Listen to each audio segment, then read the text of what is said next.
In the Cuckoo Clock of Doom, 12-year-old Michael Webster is the sort of kid that's really only relatable if you're the oldest in your family. If you have a younger brother or sister, or even younger cousins, you'll understand the absolute hell Michael goes through in this book, and you'll understand why he makes the decision he does at the end. Michael has a little sister named Tara, and while she's only 7, she has to be one of the biggest assholes I've ever read about.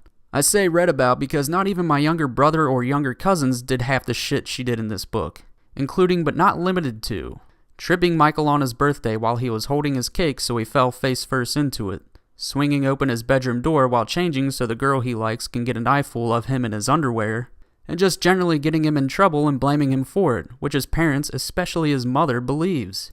Every single time. Seriously, the way they treat Michael made me wonder if he was adopted.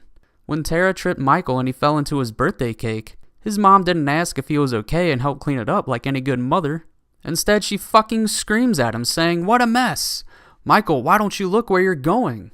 Jesus, I feel for you, Michael. Oh yeah, the story. So Michael's dad gets a cuckoo clock. Michael twists the damn bird's head around so he can get Tara in trouble, but it instead seems to punish him, sending him back in time. Every morning he wakes up, he's sent first a few days, then a few more years in the past. While he gets younger, he still retains all of his memories. He's still 12. This is grounds for some pretty funny moments, chief among them when he goes back to being 5. His mom comes into the room and wants to practice tying his shoes, doing the old line, "The bunny hops around the tree and ducks under the bush, remember?" I'm sure your parents did something similar. Well, by this point, Michael is literally in a time crunch, and he has no patience for the trivial routines of being a young kid. So he easily ties his shoes, sending his mom into hysterics. She's amazed that he suddenly learned how to tie his laces. It's probably funnier when you actually read it in context, but it made me laugh out loud. Eventually, Michael's able to swing the cuckoo's head back around, ensuring the flow of time resumes its usual direction. But where's Tara? Due to a fault in the clock, Tara was never born in this new timeline, and the book ends with Michael unsure if he really wants to set it right. Classic. Monster Blood 3. Holy shit, didn't I just cover this? Oh wait, that was 2, but it was only 11 books ago. Guess what I said about R.L. Stine writing this gravy train was true after all. Anyway, Evan Ross and his friend Andy are back, and this time Evan is on babysitting duty. He has to watch his shitty little cousin named, wait for it, Kermit. Yes, Kermit. No, not that Kermit, but obviously a Kermit whose mom loved the Muppets perhaps a little too much. I can't wait for Monster Blood 8 to feature a character named Bella. So, remember that Monster Blood that Andy got shipped to her from her parents in Germany? Well, it's still around. How does everything go wrong this time? Well, continuing with the running theme of Cuckoo Clock of Doom, Kermit is a stand-in for Tara, and Kermit's mom, Evan's aunt, is a stand-in for Michael's mother. Same dynamic, shitty little kid does his best to ask for a punch in the face, and a mother figure who takes every chance she can get to make the older kid feel like an asshole.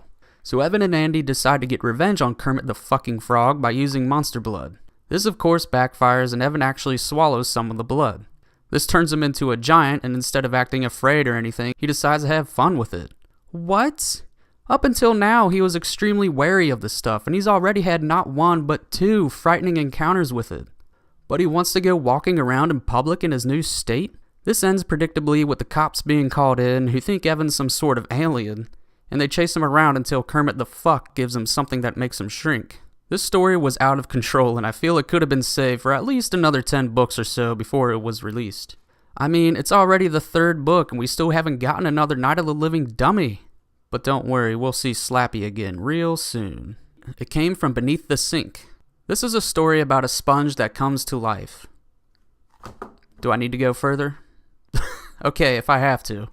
It's at least not as bad as Go Eat Worms or You Can't Scare Me, but it tries its hardest.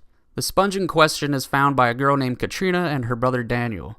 The sponge feeds off of bad luck, and whether it causes bad things to happen or not is up to debate. But either way, bad shit starts going down soon after. Turns out the sponge is actually a metaphysical creature called a gruel that feeds on misfortune. So how's it defeated? By complimenting it. I'm dead fucking serious.